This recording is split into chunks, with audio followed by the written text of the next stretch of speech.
आज की क्लास में हम बात करेंगे रिडॉक्स रिएक्शन की। Class 10th first lesson chemical reaction and equation, उसका topic redox reaction. Redox reaction ऐसी रिएक्शन जिनके अंदर ऑक्सीडेशन एंड रिडक्शन दोनों प्रोसीजर अगर चलते हैं तो उसे रिडॉक्स रिएक्शन कहा जाता है।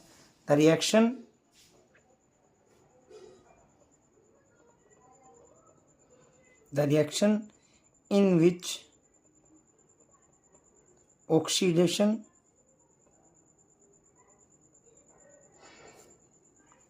and reduction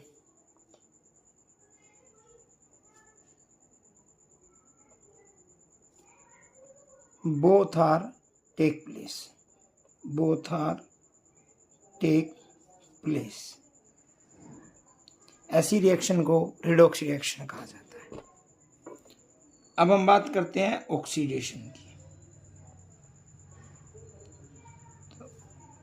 ऑक्सीडेशन होता है गेन ऑफ ऑक्सीजन। अगर कोई भी मॉलिक्यूल, कोई भी एलिमेंट ऑक्सीजन को गेन कर रहा है तो उसे ऑक्सीडेशन कहा जाता है। और रिडक्शन होता है लॉस ऑफ ऑक्सीजन। आओ बच्चों, इस रिएक्शन को हम एग्जाम्पल से समझते हैं। तो एग्जाम्पल हमारे पास जो आता है रिडॉक्स रिएक्शन का, वो आता है जिंक ऑक्साइड प्लस में H2 गैस।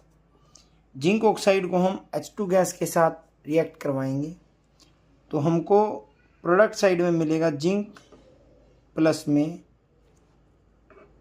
H2O। अब अगर देखा जाए तो जिंक ऑक्साइड चेंज हो रहा है जिंक में और H2 चेंज हो रहा है H2O में। तो जिंक ऑक्साइड ने अपने अंदर से ऑक्सीजन को रिलीज कर दिया, तो जो ऑक्सीजन का लॉस करता है उसका होता है रिडक्शन, और जो ऑक्सीजन को गेन करता है उसका होता है ऑक्सीडेशन। H2 ने ऑक्सीजन को गेन कर लिया तो इसका हो गया ऑक्सीडेशन। तो ऐसी रिएक्शन, जिस रिएक्शन के अंदर ऑक्सीडेशन और रिडक्शन दोनों प्रोसेस अगर चल रही हैं तो उसे रिडॉक्स रिएक्शन कहा जाता है। नेक्स्ट रिएक्शन की बात करते हैं हम, वो आता है क्रोजन, जंग लगना।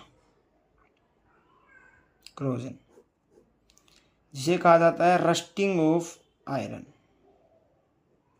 रस्टिंग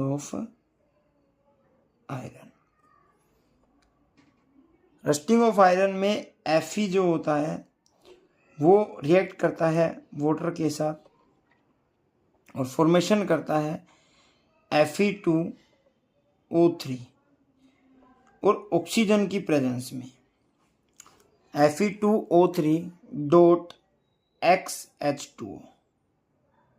X जो है नंबर ऑफ वाटर मॉलिक्यूल।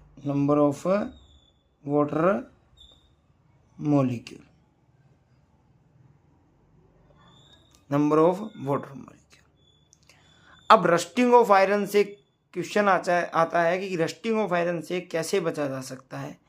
तो रस्टिंग ऑफ आयरन से बचने के लिए हम आयरन के जो इंस्ट्रूमेंट होते हैं उनको पेंट करके रस्टिंग ऑफ आयरन से बचाया जा सकता है।